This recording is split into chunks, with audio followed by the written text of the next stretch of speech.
Le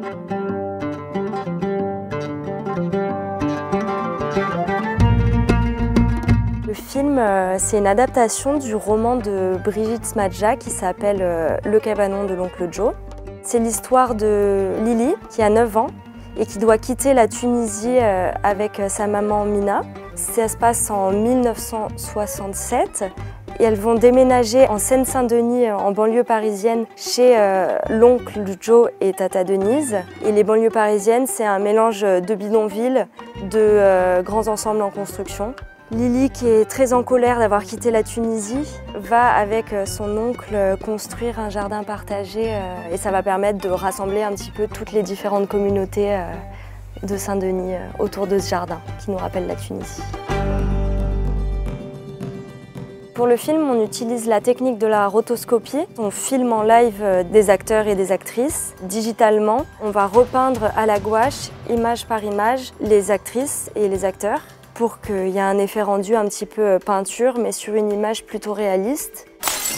Oh, Lily, ça va ?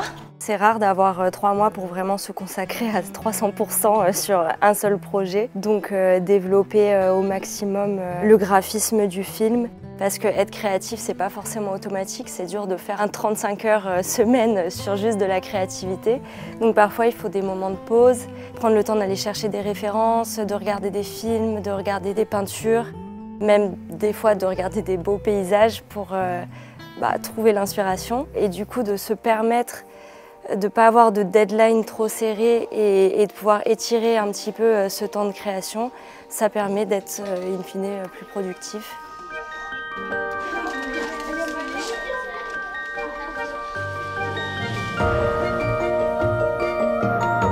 Je suis là pour vous présenter Le cabanon de l'oncle Joe qui est réalisé par Maude Garnier et Marc Robinet.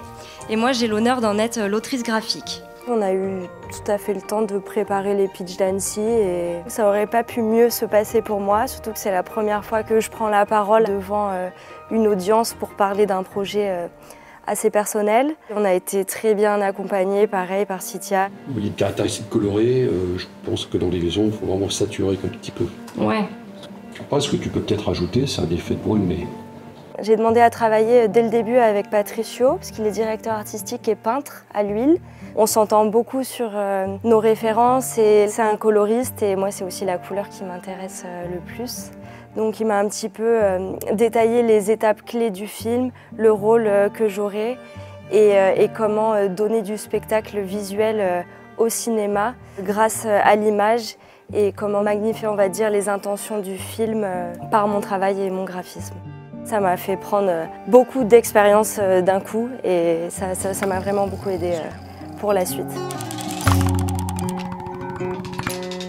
Un soir par semaine, on faisait un drink and draw, c'est-à-dire qu'on va dans un bar, on prend 3 mots aléatoires, un lieu, un personnage et un objet, et on dessine une case de BD. Et puis ensuite, on se fait passer la feuille et on continue la BD. Quelque chose que j'ai très peu expérimenté parce que je travaille beaucoup en indépendante et en télétravail. Donc là, d'être aussi bien entourée, à la fois par l'équipe de Citia et Sophia et Tigrane, avec qui vraiment on a noué des liens d'amitié forts. Je suis hyper reconnaissante pour ça. Ce qui m'a énormément plu dans la résidence, c'est le lac d'Annecy. Je passais pas une journée sans aller voir le lac où j'aime bien aller courir et c'est les moments où j'ai des idées. J'ai jamais couru dans un aussi bel endroit, donc c'était génial.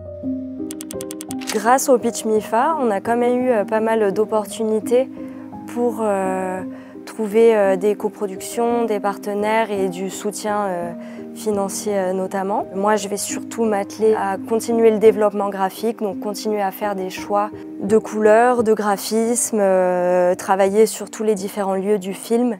D'ici juillet-août 2025, on va tourner le live et ensuite enchaîner sur l'animation et la fabrication des décors, le compositing et on aura un beau film en 2027.